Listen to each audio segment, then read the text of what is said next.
He was tied in overall average wins per run with Judge, who's a great arena streamer. I recommend checking him out. A lot of energy. But the tiebreaker is number of 12 win runs, where Judge had him beat. So pretty cool. Pretty unlucky. Yeah, really unlucky. If only he had more time. If only he wasn't, caught up doing this Grandmasters stuff. He could focus on what really matters: arena. And wasn't the number huge, 8.23 or something nutty? The average. It's not like they're not. Yeah, but that's games. They're averaging 8.5 or 8 and a bit. That's only decent, right? Because Stanudachi over in Europe has been averaging over 8.5 for 5 years. So. But that's Stanudachi, who should be playing anything but arena with his skill level against Europeans. It's a mismatch. It's not fair. He shouldn't be allowed to play. Yeah, I'm actually going to look it up real quick what Europe's was. Europe's was quite a bit higher, I do believe. I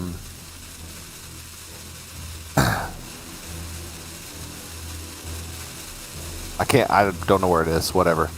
Not relevant. An interesting turn one. I think you just play the 2 minions out, and then you use the Void Touch to get as much damage as possible in the next turn, and then you Elucia sometimes. Probably don't Elucia, but it's on his mind. If the opponent hasn't used coin by then, Elucia on 3 is definitely a possibility. Mm-hmm. Could be very silly.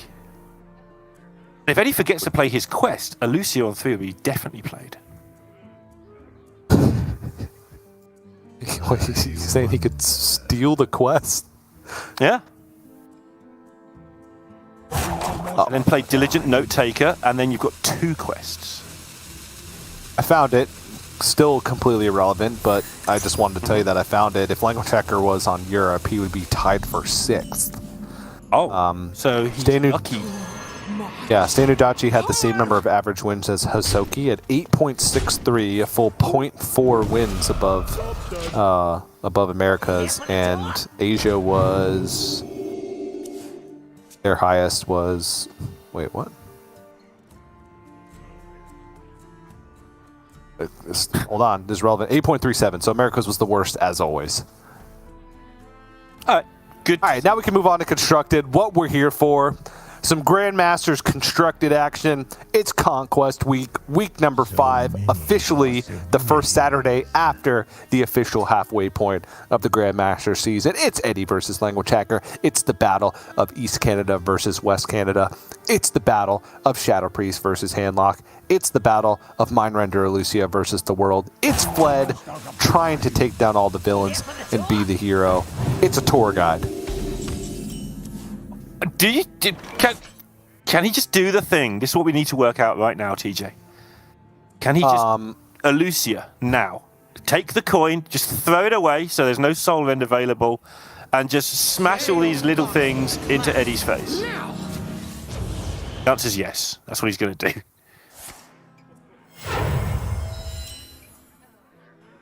Okay, all the minions go face. He knows that Eddie can play his Guardian Archmarcher, which takes one of the 1/1s off board. So if he loses 2 of his 1/1s, does that make a difference? He's going to go all face and then make a decision, and nope.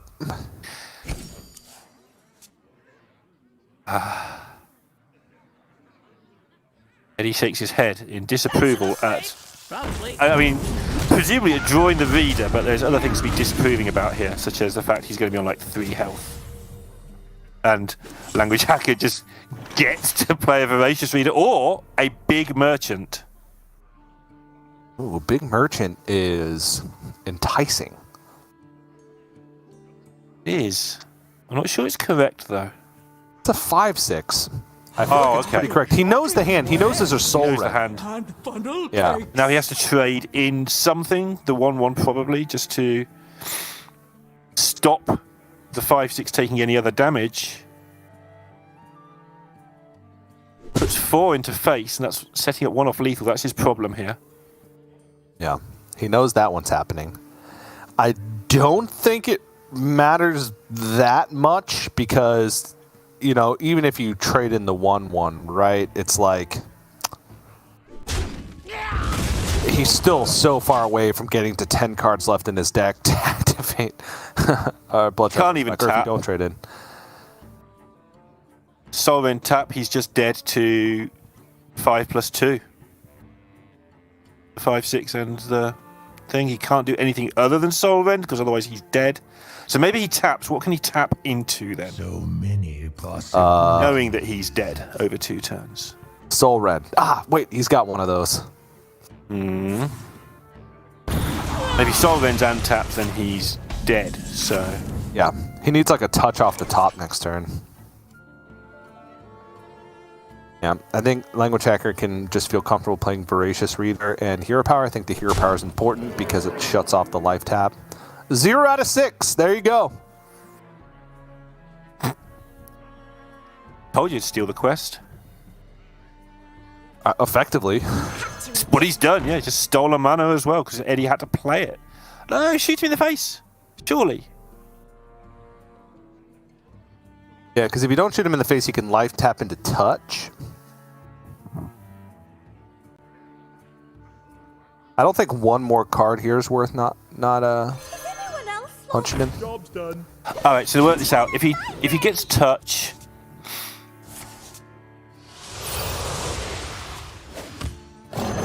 how high does he go? Language Hacker would still have 4 damage. He'd have the 2 on the board plus the hero power, and it's over. I don't have to work that out. And it's 1-0 to Language Hacker. Yeah, that was. I mean, not as gross of a display as we saw yesterday with Shadow Priest versus Handlock, but it was up there. It was pretty far up there in terms of, yeah, that's what a Void Touch Attendant into a Mind Render Lucia will do. It even had the Soul Rend. It didn't have any of the removal. If he had like Soul Rend plus removal, he might have been able to survive there. Like if there was a Drain Soul or a Touch at any point, kind of in the interim, he probably would have survived with the hand that he had. So maybe a lot closer than it may have seemed at the time. But now Language Hacker gets to move over to the Garrote Rogue. A little bit, you know, a slight difference in the fact that he has Mankrik instead of Kazakus, and that's it. I don't like this build. I like the Kazakus. Whoa! And I think it's important. Okay. Explain why. Why do you Why? think? Okay. Neil? So the Mankrik can do effectively 3 extra damage. That's it. It can also put on pressure against Priest to some extent. It's actually a minion you can play on curve, which is nice and all that, and it probably does give you some extra money against Priest, but Kazakus is all-purpose, get yourself out of trouble. It allows you to do things like waste a spell damage, and you've got a chance to get it back. It allows you to do things like play a curve into your Kazakus into take 5 drops and just kill somebody on board. It's so versatile. And Mankrik's not versatile. It basically does 3 extra damage in the combo, which can be handy. Especially when you're playing around, say, an armor vendor or something. But other than that, it's kind of rubbish. You play both. If you play both together, I'm okay with the Mankrik, right? Because you curve Mankrik into Kazakus, then you get nonsense beatdowns going on. But personally, I don't like it, so tell me why I'm wrong. Let's head to the stats. Okay. In the list that plays Mankrik, that's the same as the standard Garrote list. Mm-hmm. Its played win rate is 40. Mankrik's played win rate is 46.1%. Okay? 46.1. Remember that number. Now we're going to move over to the standard list, and we're going to look at Kazakus. Played win rate 47.3. Neil, you've done it again. You've looked at the number that is the most meaningless in all of Hearthstone and proved me right, so I'll take it. You nailed it. Yep. Nope. That, in true America's fashion, that is a one look sample size, a one stat sample size, and you're just absolutely right. You got it. Kazakus is better than Mankrik. Yeah, I mean, I think you proved it. Absolutely. All right. Okay, we're already getting some interesting plays going on here. Eddie decides to play the Mana Feeder Panthara, forgo the tap, and has saved himself 3 life, potentially more. I actually like this because he's going to play Rod on 3, so he's not acknowledging that Cold Neophyte for 2 turns, which means he would be taking 6 damage and leaving that up on board. Which could also give Language Hacker like a Shadow Step target, which could interrupt his future plays. It also puts into the Raised Dead pool, so he still has that to keep drawing if he so needs it. So thought about it for a while, realized that he didn't want to take 6 or more, at least 6, from this Cold Neophyte, and just sacrifice his Panthara to do that. Pretty nice play. Pretty cool play. Yeah, there's a lot going on there. Just checking, there's 1 blast in Eddie's deck. That's important because of Octobots. If you just want a secret passage into an Octobot and they're not playing a blast, you kind of stick the Octobot. But when there's one in there, you've got to be really careful. And Language Hacker going for this interesting play here, which will allow him to draw enough cards to be in position to win the game a couple of turns later, if this is not dealt with immediately. Yeah. Doesn't pick up the cheap removals, so unless he tour guides and taps into exactly Touch of Nathrezim, that field contact just lives. This was a gutsy play from Language Hacker, because if this field contact doesn't live, he's in a pretty tough spot.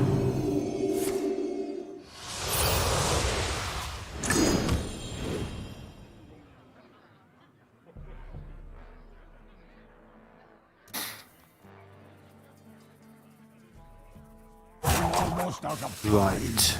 So it does live, so credit to Language Hacker for going for it, because now it doesn't matter that it's out there, it doesn't matter even if he draws a Shadow Step or whatever next turn. Language Hacker's going to draw 4 or 5 cards. That'll get him over halfway through his deck by the end of turn 5. That's pretty much the mark as to where you want to be. And yeah, he's cackling with delight and he's ready to go. Pick up all the cards. Muzzle their magic.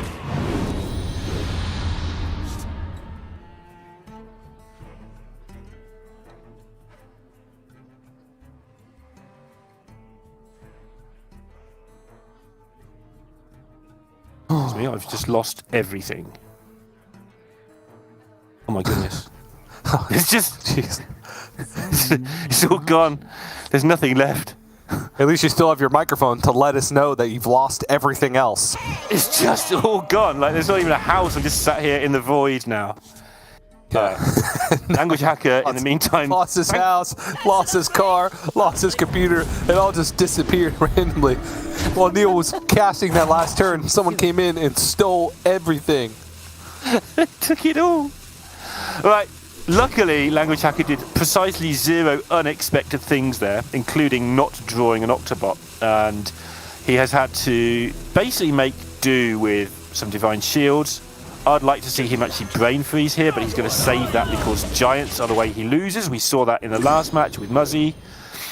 And so he wants to save the Brain Freeze to buy himself a whole turn at some point by freezing Giants, which makes a lot of sense. Ooh.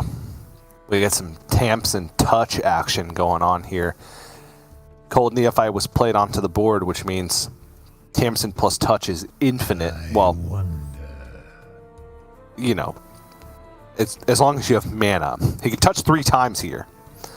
1 touch has got to hit the, or 2 touches have to hit the field contact. Then he can coin touch a 3rd time. Secret bonus touch.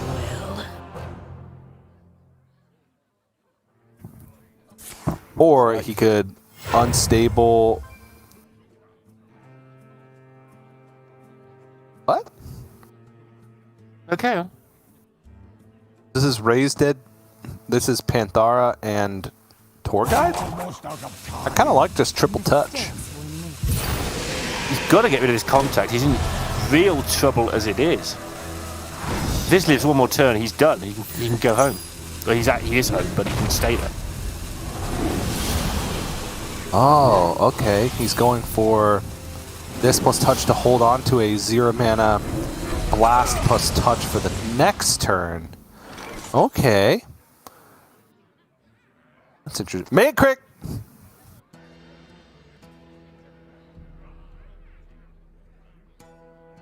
Well, think the pros and cons of whether that was a Kazakus or not make precisely 0 difference in this spot, so let's just ignore that card for now. We may come back to it later.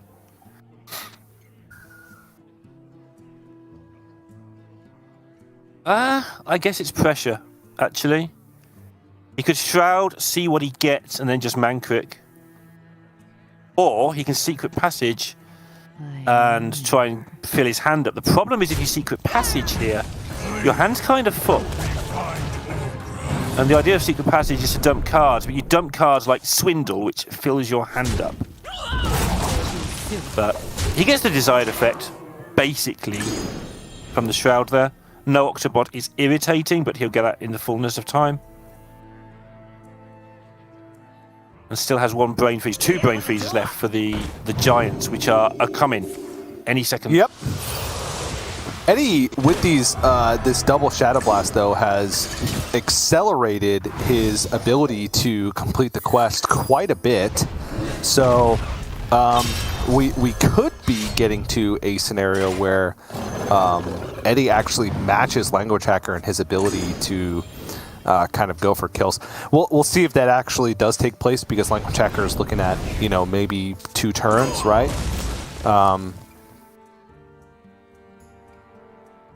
Yep. Yeah, he's also, I mean, Eddie's under threat on board as well. That's something that Language Hacker's managed very well while we've been, you know, ignoring that aspect of it to some degree. It's not just the pressure he's putting on forcing Eddie to trade. He's actually, if you can get into sort of Garrot plus Enraged Mancrick land, that's a massive plus, because Language Hacker could probably draw 3 or 4 Garrots next turn if he needed.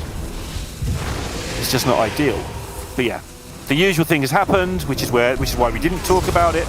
Warlock heals up to 1 million and plays a load of cards. And now it's go time. Hacker will assume that he's going to hit a Shadow Step at some point on this run. He's not gone crazy. He's expecting Shadow Step to be there. He's still got both of them left. So he's going to draw 4 cards, I think it is. And if he doesn't hit a Shadow Step in there, then he is actually unlucky. This is the correct play. Now he's starting to get a bit wobbly because, oh my goodness, where's my Shadow Step? Still has opportunities. And a Biscuit's always an Insta. Onster, as I've heard it called occasionally. He's got a passage because he needs to hit the Shadow Step. Prep. Wand Thief. Those aren't Shadow Steps. But Oh, he's not going to even dump the preps. I think. Whoa. Because he's going to need to finish with Prep Garrot, Prep Swindle at some point here.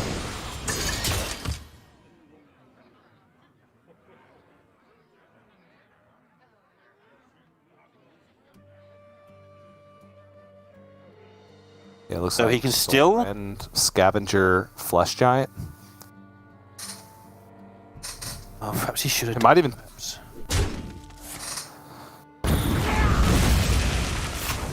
You get to Light, Scavenger, Backfire. Backfire is a big deal. Drain Soul I don't think matters. Eddie actually completes quest next turn. Oh, the man crit! There it is! It's coming out! Dealt 3! So, Language Hacker's going to turn everything into 0, play everything to get the spell damage up. He will then play a Garrot, which will do 4. Importantly, I know this sounds stupid and obvious. It puts the bloods in the deck. When he Secret Passages, he will try. He'll do the Mana Biscuit stuff as well. When he Secret Passages, he will try and hit the remaining bloods and cast them for a mana each.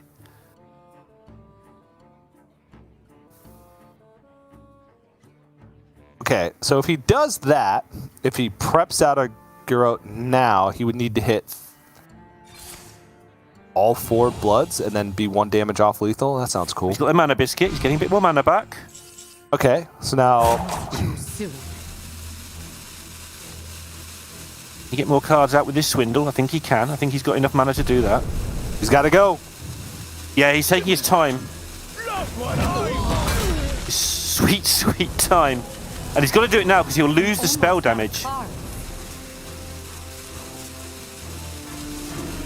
I'm hoping he's got a plan that I haven't here, because this was a mess. If not.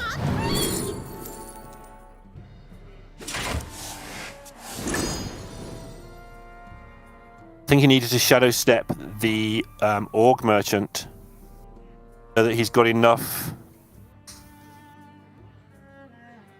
spell damage. But while I'm waffling, Eddie can't clear all these minions, and minions do damage. Many possibilities. He can heal up a good amount, get rid of the spell damage. A tap will actually get him Tamsin, but he would want to play the Bloodshard Bristleback, so he's probably not going to do it. Let's take a gander at the remaining cards. Step right up. Got another Bloodshard Bristleback. Cold Neophyte would be pretty decent too. Raised Dead, I don't think he wants to be taking any more damage at this point because he doesn't have any way to heal it back up. If you notice, the only card that actually healed in that bottom case, the bottom 7 or bottom 6, was Bloodshard Bristleback. Picks up Panthara. Quest complete.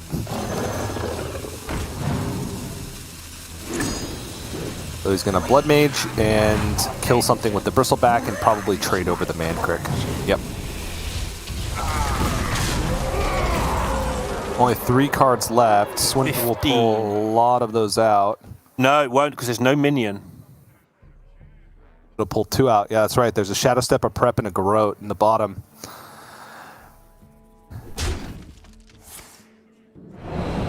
Gotta find draw.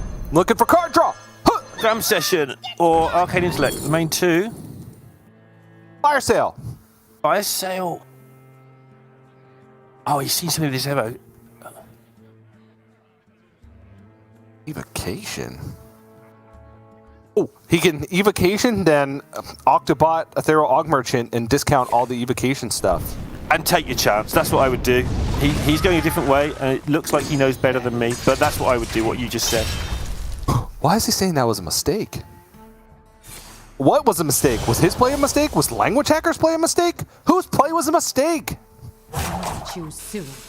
Seems like there's been quite a few of those, actually, this game. I feel like everybody's play might have been a mistake. I think this whole game was a mistake.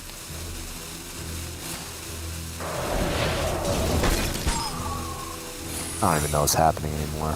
I've lost, like, Hacker's route to victory here, and I can see that he's making progress, is so different from how I would have already won this game. Okay, Cold Neophyte is certainly something. Check for Mirror Entity. All of Stormwind shall share thy pain. Gonna Raise Dead. It's gonna hit the Netherwind portal. It's Flesh Giant. One for me, one for you. Has to kill that. Here for the tour? Yep. And Language Hacker, this is his last turn, effectively. I'm almost not my correction. Not effectively. This is just his last turn. He needs to kill it, Eddie, right now. He's got 5 damage on board. Do 16. 2 cards left in deck. It's a Prep and a Garrote. If you can solve the puzzle of drawing them all. He's got to Shadow Step the Wand Thief and try again. It's got If he hits draw, it's a win. If he hits like any draw, it's a win. Yep. You got it. Ram Session. Ram There Session, it is. Which will get buffed. Doesn't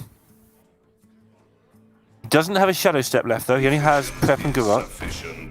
Doesn't matter. It's still a He's got to win. order it correctly. Paying for my discretion. Initiating overdrive. And he got there. I'm out of cards. Wait. No, he did because he gets a Swindle for the last one. So he gets to Prep, Garrote, and then Swindle to end it. I mean, well done. He did it a totally different way to how I would have done it. And I'm pretty sure I'd have got there. I'm not just sort of, hey, look at me. Supercast, a guy who's better than GMs. No, not true. Nothing like true. But I'm pretty sure I'd have got there more simply than this. Yeah, it was a pretty ugly way to get the win. I mean, obviously it's with that pin out, not hitting the Shadow Steps on the second field, either the Shadow Steps on the field contact turn, yeah, but that's going to happen, and you got to have a backup plan if that is going to happen. So It just didn't look like the backup plan came into fruition until maybe slightly too late, but still was able to take the win. But it required to hit exactly card draw off of Wand Thief, or he lost the game. So, not the best position to be in or to put yourself in. So, a close one, but Language Hacker does take the dub. Now he's up 2-0. Last deck remaining is his own handlock. And it is Knowles. There's some Knowles in there. No, sorry, I'm distracted by trying to work out. I want to watch that last game again and forget the next game. Can we just, like, play game 2 again and just ignore game 3? I'm really fascinated by what just happened all over. Because he clearly had a strong plan. Anyway, we can't do that. That's not allowed. Let's have a look at these Knowles, TJ.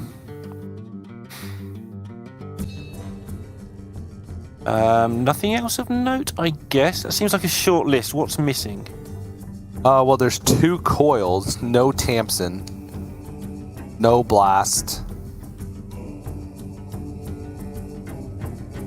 That's it. No Knowles. Blast interests me so much.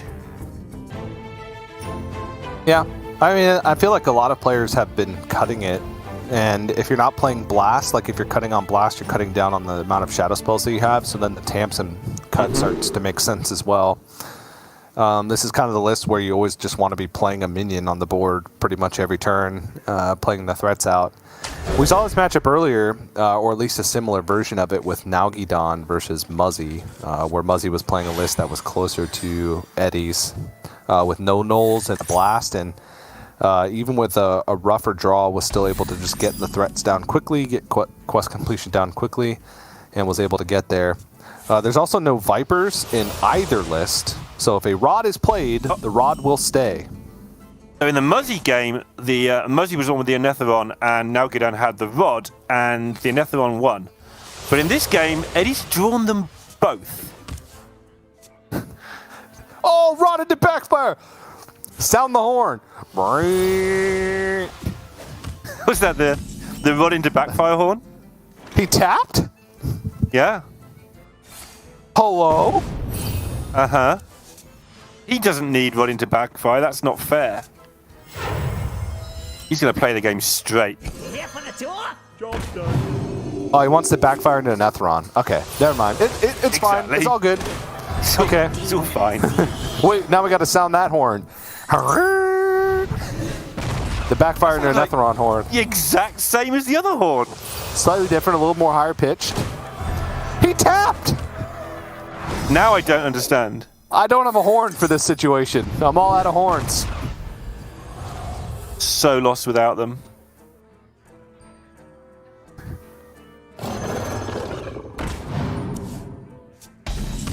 Alright, well. He's got 2 rods. Am I missing something here? Is this just crazy next level play? Is this just more efficient?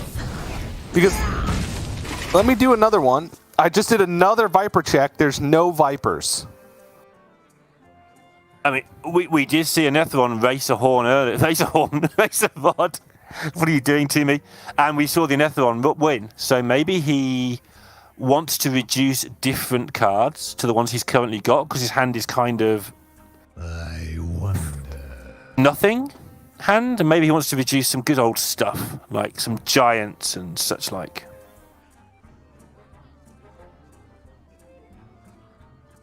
I'm not buying it. No, I wasn't really trying to sell it, to be fair.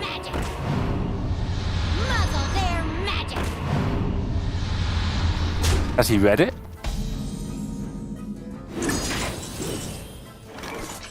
Alright. It will all become clear. Eddie's fiendish scheme will become clear, and we will be revealed to be silly people.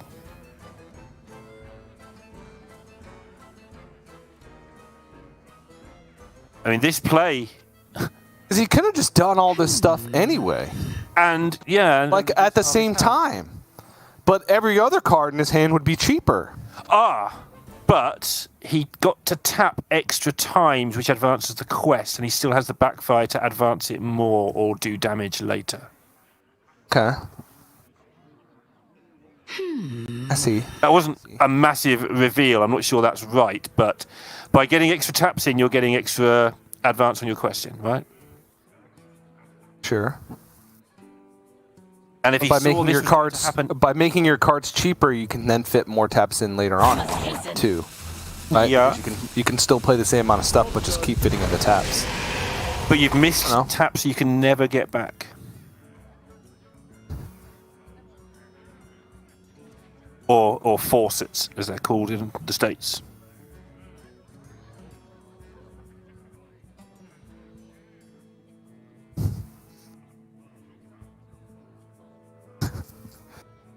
Maybe the real treasure was the taps we made along the way. That doesn't even work. Not that anything else we ever talk about works. By the way, Language Hackr just couldn't deal with this onslaught. Yeah.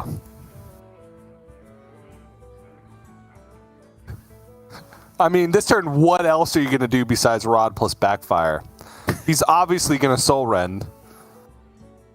Perhaps he can only see the right-hand side of his hand.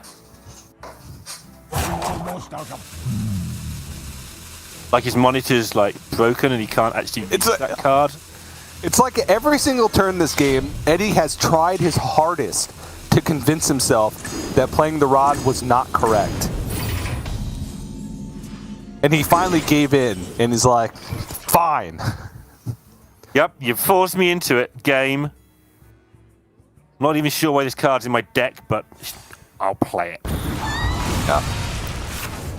Language Hackr can get the Scavenger out here alongside a life tap because it will tick over the Rod. The Scavenger will be free.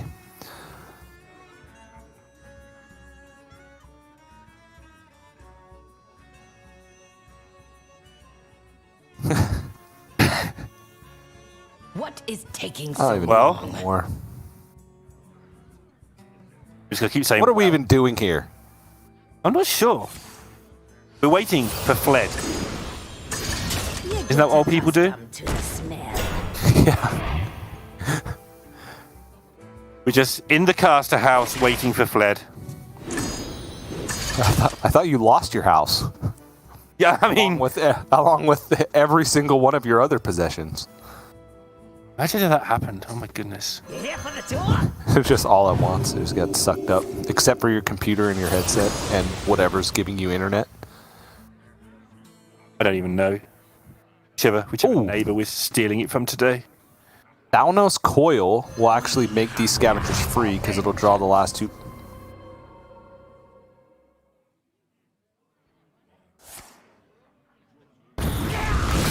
Okay, this is fine.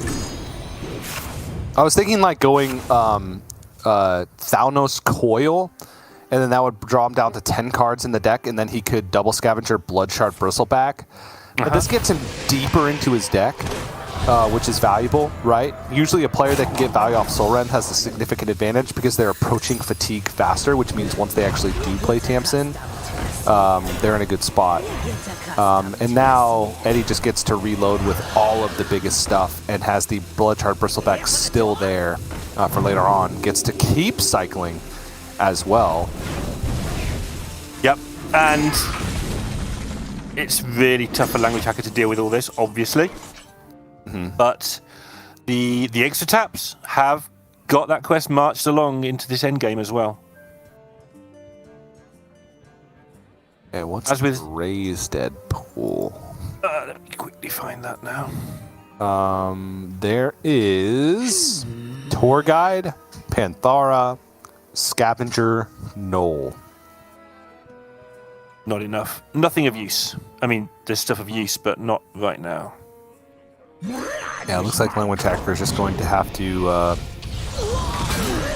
I guess, only play a couple Bloodshard Bristlebacks and then some 8/8s. I mean, I guess we'll just have to settle for that. And then hope. Oh, what? How does he even not just lose here? Bottom 7 for Eddie. Couple of Drain Souls, a Backfire, a Tamsin, a Rod, a Giant, Blast. What Good is cards. taking so He's gonna draw a lot of long? them. It's accustomed Yep, to doesn't actually play Battle Master, so Language Hacker knows this. He knows that he's pretty safe to just do this. Yeah, he did give himself some protection with the neophyte here, because he knows that he's going to get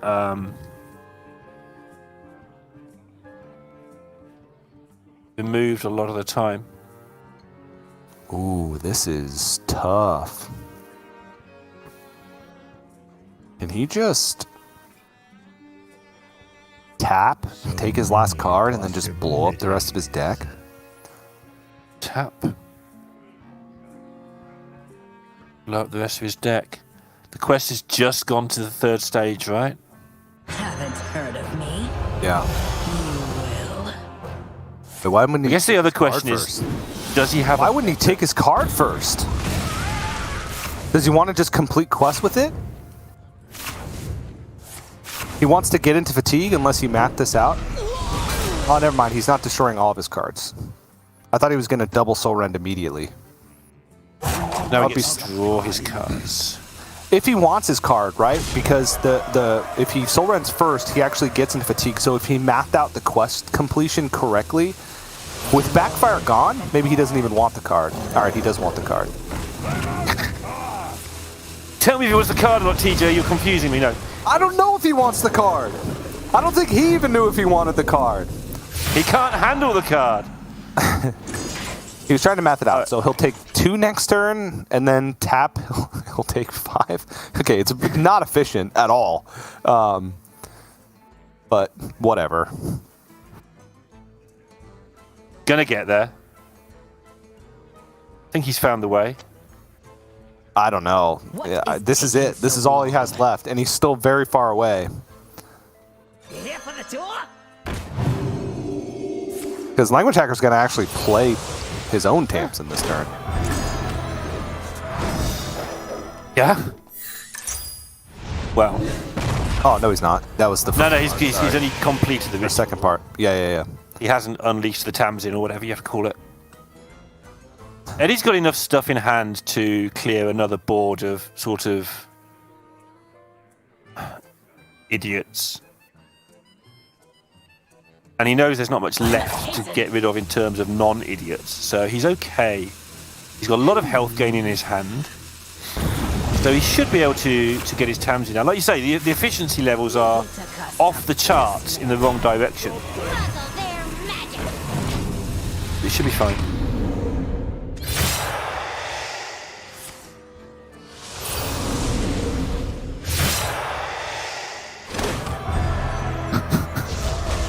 It's gonna get there, TJ. Yep. Stormwind shall share my pain. That is my correction. A lot of fatigue next turn. Even if Language Hacker was able to pick up a significant amount of healing, which he does have 1 touch left in the deck, but that's it. So he's just gonna backfire his way on out of this game. And yeah, Eddie,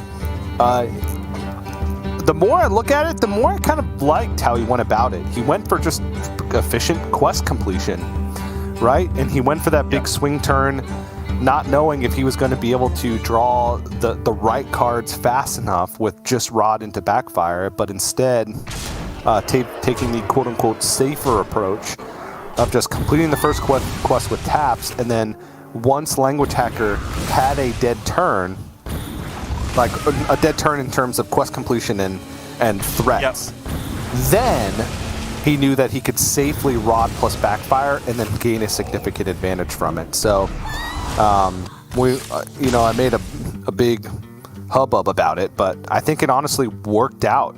And I expected nothing less, because you don't accidentally not play your Rod Backfire. I just couldn't work out why you wouldn't play it. Like, you can accidentally play Rod Backfire when you shouldn't because it looks so obvious, but you can't accidentally not do that, right? It's a deliberate choice. Like, you can't accidentally not Octobot and proc it when you've got a full hand. Like, there's just some things that don't happen. And he'd obviously got a plan. Yeah. And that plan was to keep tapping, complete quest quicker, but also still be able to mix it on the board, still be able to put the pressure on with the tempo at the same time. And like you say, when Language Hacker took a time out to respond to that pressure, that's when Eddie did the thing. So that's cool. Mm-hmm. And now we're into seeing some brutes. TJ, we haven't seen many brutes today. Nope. And I've seen, if you look at like the history of these matches, you know, you might be thinking all the players are bringing the same lineups, but some players are banning Demon Hunter, some players are banning Priest. I feel like what it's coming down to is like the actual lineup construction of the Warlock, right? The deck construction of the Warlock. That's the only like common denominator that I can find is the players that are like playing Knowles and cutting Tamsin, playing like that more streamlined Warlock list are banning away Priest because their Warlock deck is actually worse against Priest in that scenario. Mm-hmm. Whereas the players that are bringing like that more standard list that we see from Eddie, that does have the Tamsin, that has the extra removal with the Shadow Blast, that doesn't play Knowles, which can sometimes be a little bit tough to play in the matchup, are banning away the Demon Hunter instead. So it's kind of an interesting dynamic. I feel like it's kind of the same either way, right? Even though the decks do very different things, honestly, Priest and Demon Hunter share a lot of similarities where there's many matchups where if you don't draw Brutes or Mind Render or Lucia, you don't have that much of a chance. So right. It's like draw the right side of your deck or not, and that's how, you know, the decks operate. So the ban can sometimes be interchangeable, and just a couple cards in one of your decks can make the difference. The difference with the Demon Hunter is I feel that if you're not comfortable on it, you can make so many... I mean, I feel like everyone makes mistakes with it all the time, but some of the mistakes are so punishing. Revolving around, you know, play order, not going too deep on card draw on one turn, that sort of thing. But this isn't a mistake. This is Eddie just getting down 2 brutes on turn 4. Another happy guildie. And maybe 3. Yep. 3 brute Eddie. If he wants 3 brutes, I don't need this. If he wants 3 brutes, yeah, well, if he wants them, as if. Perhaps he only wants, 2 brutes. We're actually compiling quite a few villain names. We got Sneaky Dimitri. We got 3 Brute Eddie. Yep. Just need a name for our hero now, who's trying to take down all these lineups. Nah, it's just fled. Just fled. Yep. Right, Language Hacker. You got 2 turns to deal with 3 Brute Eddie. I mean, he's got the tools to be able to do it. Got the Soul Ren. Yeah. Take off one of them here. And then take off the other 2 the next turn. So the reason I even vaguely questioned, would you want 3 brutes, because look at them, they're beautiful, is the brutes don't usually get there. They're like a distraction while you're getting on completing quests and reducing costs of cards and things. And getting rid of both your philosophies makes the other things just that little bit more irritating. And I'm not sure the extra one provides any extra level of distraction. I think you do play 3. I'm almost sure of it. It's just a point I wanted to bring up. Okay. I mean, he hit the right follow-up, right? He has draw still left, right? He's got the Sigil Concern. He's got the Peddler, Trade Peddler. So he's not sacrificing anything to go for this line of play. You'll see. Preloads the second Drain Soul onto the Brute, even though it was free.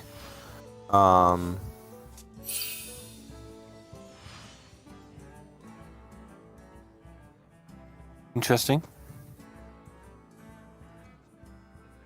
Because he never dies next turn to 18 breakpoint or anything like that, so Il'gynoth costs 5 at least right now. I grow impatient. Yeah. Not sure. There's no reason to preload it other than to play. Really let Eddie know. You better not play any more Yeah. brutes. Because I got a soul rend. Just in case you've got a neophyte in your deck in this open deck list competition where we're all playing the same deck.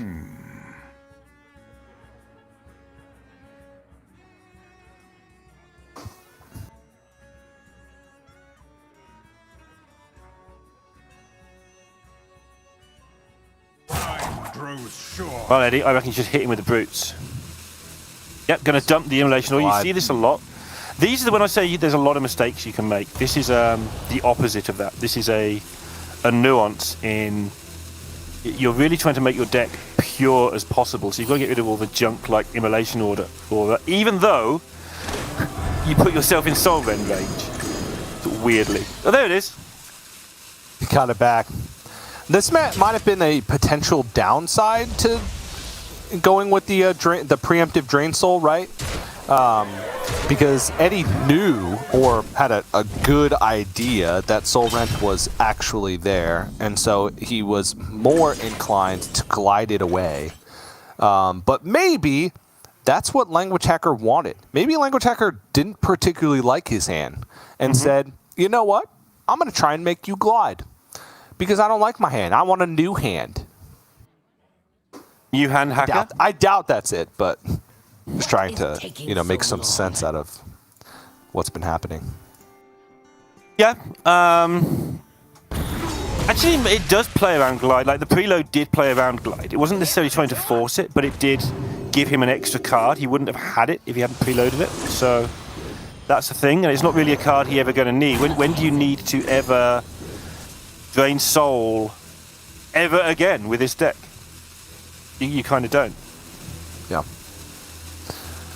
Does give Eddie a pretty clean turn to just drop the Kurtrus, which is always just feels so good when you can play Kurtrus on a board that's just not that good. There it is. Yeah. Pleasure doing business. It's so nice to be able to do this because now you know that your next turn is potentially lethal, but it's basically setting up lethals. Just gets rid of everything out of your deck. Yeah, he picks up a glide too, which is fantastic. He can shuffle that Oganoth in. Maybe pull it back out for cheap. The difficult bit becomes not trading too much, because if you're not careful, you just trade into trade into trade. So you have to trade the right amount, which we'll come to when it happens. Yep. Language Hacker picks up Coil, which does allow him to get down to 10 cards in the deck, activating the Bloodshard Bristlebacks.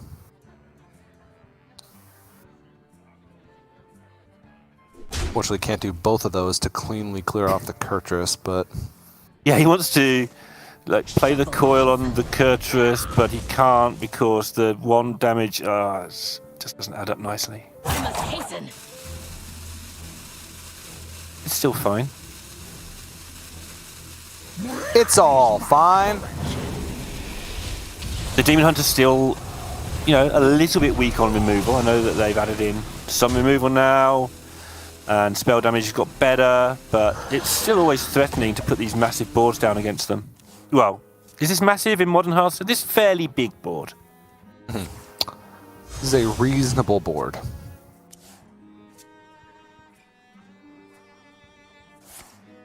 And you're just going to start drawing the old-fashioned way. I think Skull might be overkill. But the other two are not usable. I'm surprised it wasn't a glide there, to be honest. Maybe he didn't want to give up potential removal, get back a completely dead hand. Here he goes. This will be 2 more card draw. Won't clear off the giant, but that's the second card from the acrobatics. So it shall draw twice more. Kurtrus is a clear. Yep, it attacks the giant, and then the giant. Time grows short. Another happy guildie. What? I love how Why did he do that? No, because now his Kurtrus... I mean, the Kurtrus... What is happening? BOE, I got it all. You look like you love looking. What? A blunder. I'm not convinced by this turn. Are you okay? Has your entire house just vanished or something, TJ? What's happening? Oh my gosh, man. What was he trying to do? Draw through his deck? I mean, I don't know. so is he trying to set up the combo and then glide and reduce everything from the glide or something weird? What would that do? Like all the combo pieces except for the guild trader are in his hand. He doesn't have any philosophies left, so he needs things to be cheap. But I'm not sure. Just picks Star Students leading Kurtrus and then immediately draws to get them out of outcast position. I've been learning this deck all week, TJ, and I was struggling with it at first against aggro, because it's not immediately obvious how to play against aggro. And the first game I watched Darek play, when Darek was trying to teach me, he accidentally just got rid of the quest in Mulligan against aggro Druid. And I'm like just mouth open, like, am I just playing this badly that you're supposed to mull the quest? And Darek's like, no, just a misclick, mate, don't worry about it. I'm like, thank goodness, like... Because if you mull the quest, you can't win very easily. Alright. Is it just there? 6? No. No, he's just... What? It's 12 damage. He does have a guild trader left in the deck, but Ilganoth is full cost, so... And I don't think the guild trader was traded ever. And he threw away his... Like, correctly, this isn't me having a dig. Threw away his removal early on to make the deck better. Demons. The Immolation Ores, I think, both went? Yeah, last two cards are Brute and Guild Trader. I mean, he can still just glide into the perfect cards. Do you remember earlier on what I said about getting rid of philosophies, TJ? He's got to do something. Remember me talking about philosophies? And you said, nah, he will always be having enough damage, he doesn't need philosophies. What is this? He needs philosophies! He's just not doing anything!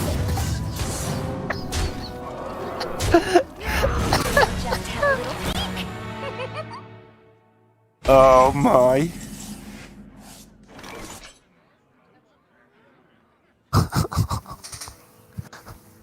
Here for the tour? What? But he can't do it, right?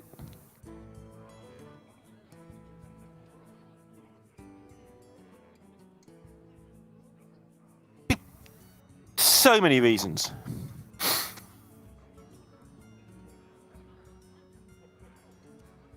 Okay. Eddie.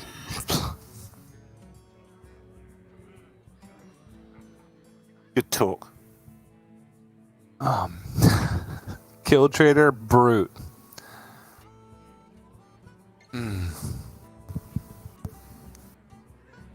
Okay. I'm not So, assuming that Hacker's just working out what do I need to kill and how do I lose. He just trades everything. Yeah. Kills You just kill everything, and then you just don't ever lose. As long as you can kill the Ilganoth, I guess, but... Of course you can, you've got all this stuff.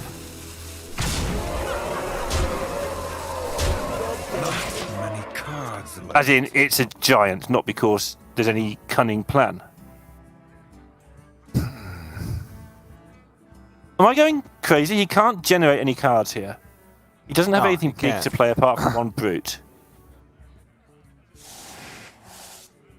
Not Okay, that's made them cheaper. That's what I thought he was trying to set up earlier, which was weird, but it looked like what he was trying to do.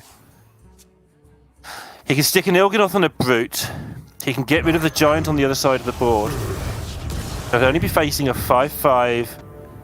Whatever comes off the tap. What does Language Hacker have back? Does he have any big stuff left? He's got a Soul Rend. And a coil, a tap. Alright. He's got a lot of stuff. And Tharo in hand, so he gets 2 draws at hitting Soul Rend, which ends the game.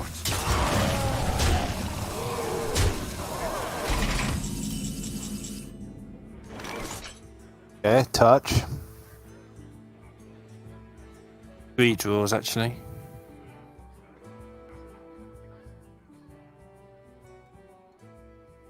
He's being very careful here in case he, walks into a break point that he shouldn't or something.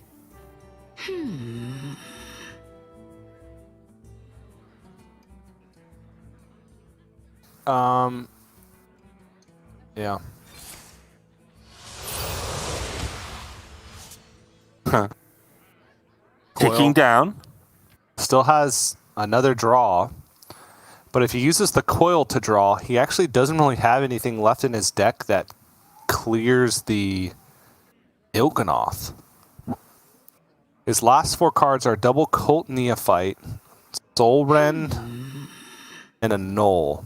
I must hasten. Gotta go quick because he's have to respond to this, although he's probably planned everything out already. Shuffle off. There's a Soul Rend.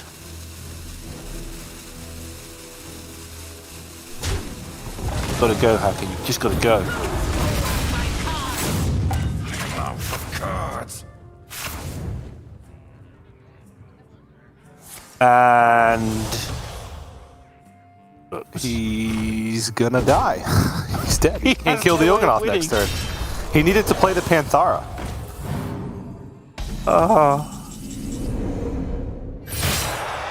What just happened? I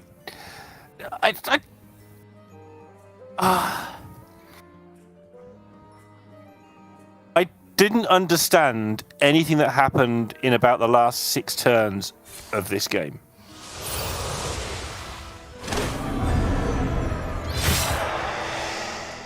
But somehow, Eddie, getting rid of all of his philosophies and all of his other win conditions, gave Language Hacker an open goal, and he proceeded to sky it straight over the bar into the crowd, and it's 2-all. Into the crowd, and then somehow Language Hacker was in the crowd also, and the ball hit him in the head. And Eddie's like, yeah, had that planned out, mate. Mapped it out all along. And it's 2-all. It's going to be Rogue versus Handlock. And I'm looking forward to learning some new things, TJ. Yeah. As am I. Yeah, I just like to forget about that game from kind of both perspectives. Honestly, that was rough. That was real rough. Eddie had a lot of moments. Just put it that way. There were some moments. A lot of moments. But, I mean, ultimately was got the win. And so now we move on to the game 5 that should have happened, but then should not have happened. But now is happening anyway. And somehow, look, just to cap it all, the card that Eddie had left at the end, somehow in this Demon Hunter quest deck, is Spectral Sight.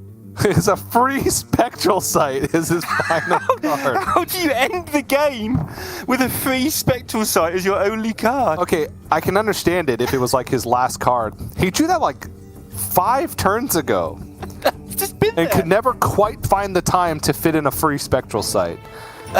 It was 1 mana up until he glowed it away and then got it back, but just a crazy game of Hearthstone. Just some... that one slapped. That When was East good. faces West, anything can happen in Canada. Yeah, I know. They're delirious from the snow that they know they'll be getting in the next month or so. Yeah. All right, moving on. Last game of the series, handluck for Language Hacker once again. Eddie's going to play the Garrote Rogue. And if Eddie has shown us anything up until this point, is that he's just such a creative player, right? He wins in ways that nobody would ever expect. And I feel like Garrote Rogue is one of those decks where you can really flex your creativity. So I'm really looking for some creative plays here from Eddie to net him the win. Like, absolutely joking aside, he did just prove that. Like, he made a mess. I can't think of a word that's polite enough to get fired that's beyond mess. But he made a large mess of that last game.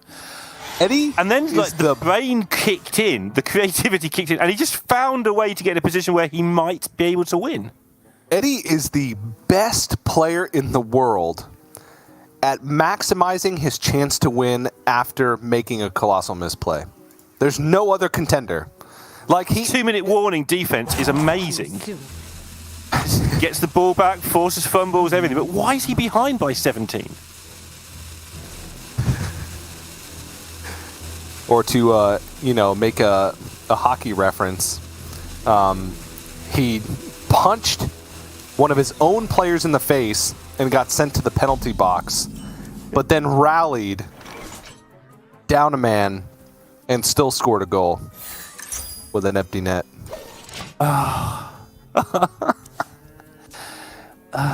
What do they call it? What's the opposite of a power play?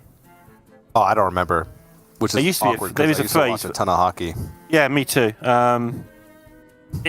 It's just literally the other team that hasn't got the power play has a man down play. You're Googling it, aren't you? Yeah. I'd like to know too. There are no categorical antonyms for power play. That's helpful. I'm sure there is. Anyway, importantly, both of these players are that antonym last game. And now they're trying to prove themselves worthy once again. Shorthanded, when it's a goal that you score, your opponent has a power play, it's called a shorthanded goal. We'll go with that. I think that's right. That's what I'm thinking of at least. Okay. It's not like, all right, Language Hacker's like, none of this, I'm just going to tap and then play my rod later. That is a rod right there. Uh-huh. That is the shiniest ruined mithril that you could ever imagine in the Kingdom of Azeroth. But it could backfire because he has no card draw. Hey! Do we get to sound the horn for this? Nah. The horn is only for very specific situations. Okay. I feel like you would have broke the horn if you'd used it in Game 4, honestly. Yeah. You just run out of horn power. Not a horn in the universe that's fitting for that situation. All right.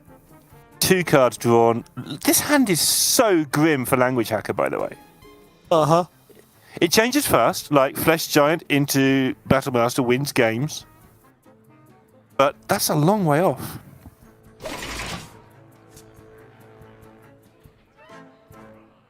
I'm exhausted. That's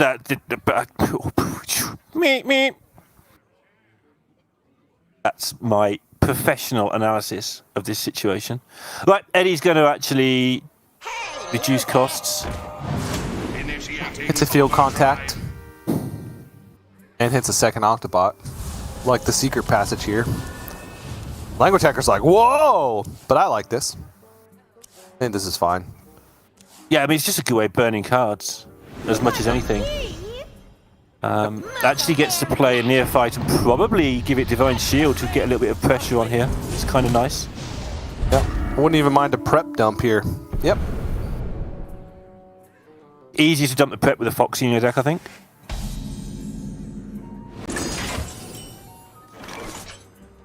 Language Hacker really hasn't... Like, you look at this hand and you wonder why anyone would ever play this deck. Obviously, it's one of the most popular decks in the whole of Hearthstone right now, but when you get a hand like this, it just doesn't seem to do anything. Yeah.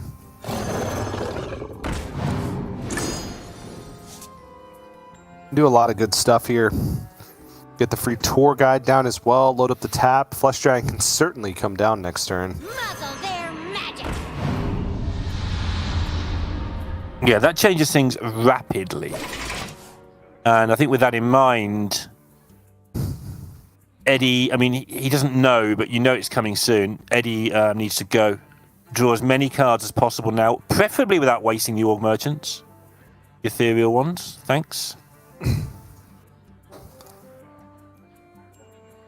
Eternal question as well, do you want to play the Octobot before the field contact? Or not at all and save it for your next one? Yeah, he's going to save it, so he is going to try and fill up his hand now. Get the other field contact, and or should I set this one? And then next turn will be the turn where he tries to set up lethal for turn 7, which is rapid, but because he got to burn so much from that secret passage, he's in a good spot. Yeah. Burning both prize plunderers here, I think, would be unwise, just so he has the ability to fight back a little bit moving forward. Holds on to one prize plunder, but Brain Freeze is departed. Ooh, backfire. So lnguagehackr, he's completing quest this turn, I believe, which means that Flesh Giant would reduce even further. But what he does outside of that is a little interesting, right? He could tour guide, life tap, raise dead, touch, play Panthara, and then still get Flesh Giant down, I believe, with all that. Because this will reduce the Flesh Giant by 4. It would be 3. He would also draw one more card, so it would go down to 2 because of the rod. I think this all works out. I think it does. That's just. But is it enough? It should be enough. There's still prize plunderer left for Eddie. Oh, he wants to backfire instead.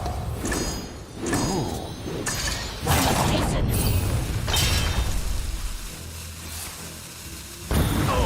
So he's of the opinion that Eddie will have kept Brain Freeze.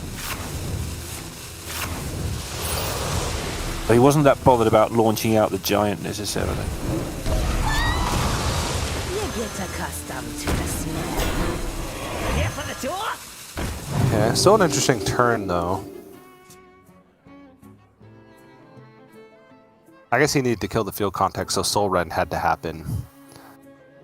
I wonder if there was a way for him to actually complete the quest a little bit more efficiently, because he ended up tapping at the end, and he only needed 2 damage at the beginning. So if he could have like gone tour guide tap first and then done everything, he would have more efficient quest completion, but be 1 less card in his deck because 1 more card would have gotten destroyed by Soul Rend and not have a 1/1 on board this turn. So I think he probably just weighed those odds and was like, I'd rather have 1 extra card in my deck than be 1 damage further into quest completion. Eddie took Battle Cry, draw a card. I'm not sure what the first part is. It's irrelevant. He did have spell damage as an option. And the reason that is relevant is because it would have allowed him to play the Ethereal Org Merchant to do this ping instead of the Pen Flinger. But the really big thing is that spell damage is not a Battle Cry, right? So that can go wrong. Whereas this Battle Cry is draw 2 cards with field contact.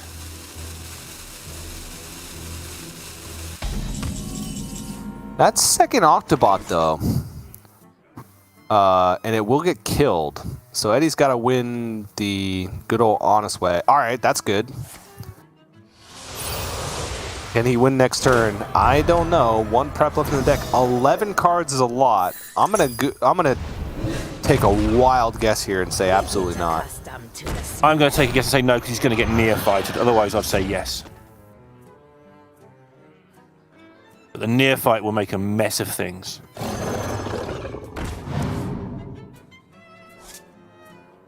If he doesn't get near-fighted, I think Eddie gets there. Eddie still has both Shadow Steps left, which is pretty important. It might still be important because he might have to use those Shadow Steps just to stay alive with some monstrous plunderers, but I think he's just done here. Yeah. When we saw the reverse of this, I feel like Hacker kept all the right cards. He knew what he was doing. Like he kept the double brain freeze for a long time rather than draw cards with it, that sort of thing. Used it on the Giants. And although there was some chaos towards the end of it, I think lnguagehackr understood it, and I think he's played this game with that same understanding in mind. Too quiet. The 24 does only require 1 spell damage. You're paying for my There's 8 threes, a 24. So that's something in Eddie's favour. You're paying for my discretion. Playing them both anyway, because why not? With that one not being needed, I might have saved it until the last card, apart from Plunderer, just for the world where you find yourself able to clear enough stuff not to die. But I don't think that ever happens, realistically. Trying to find out if there's any play now where he can maybe get to 6 spell damage and just have 1 Garrote connect 4 times. I don't think that's possible, but we're reaching with 2 mana. You're paying for my discretion.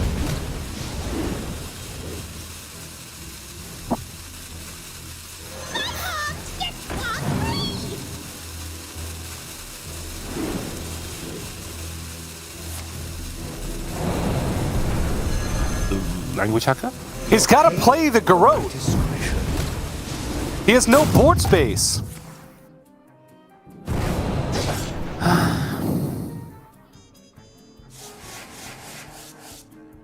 Click to continue, TJ. What?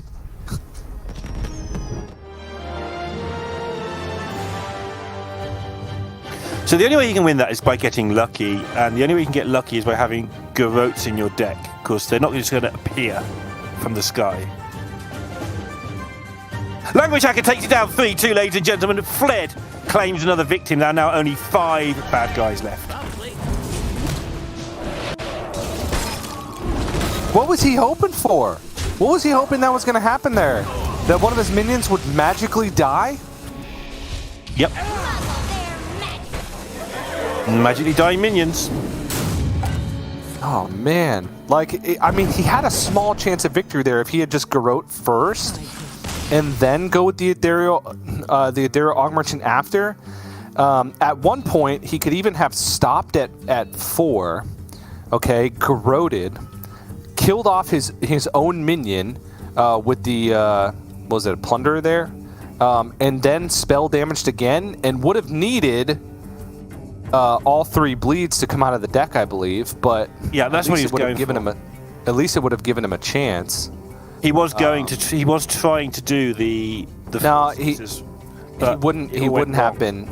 Yeah, he couldn't have got. There was no way he could have gotten 4 6s because his Ethereal Og Merchant would have been the last card that he would have needed to draw with. So the first Garrote would have been 5 spell damage, and then he would have only had 3 in the deck. So maybe there was just no chance there.